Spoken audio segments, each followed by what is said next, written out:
आम बहुत खुशी खबर महामहिम राष्ट्रपति आज आसवे आमको उद्बोधन देवे एवं आम सब उत्साहित उत्कंठार सहित अपेक्षारत ये भल कथा मुझे स्वागत करुच्ची अभियोग प्रकोष्ठ को आसवे पुणी माननीय मुख्यमंत्री निर्देशानुसार काम न हुए ताले वार्ता कौन थी मुख्यमंत्री विफल मुख्यमंत्री अपारग प्रशासन उदासीन तेणु यही धारणा परिवर्तन करने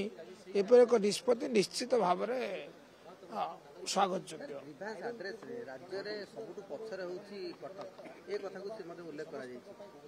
योग्य तो ये निर्देशनामा जारी कर अनुसार निर्देश समस्त अनुप्राणित अनुपालन करने दरकार ता ना गोटे प्रहसन परिणत हो मोर यही गाउपद जोड़ियार अच्छी जो अभियोग प्रकोष्ठ को जो मैंने आसुंच मुख्यमंत्री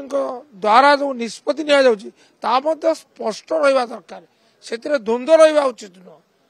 तार कुफल भोगे जो मैंने अभियोगकारी तेणु आपण जहाँ कहवाक चाहती ग्रहण करेंगे तार स्पष्ट लिखु ग्रहण करेंगे ना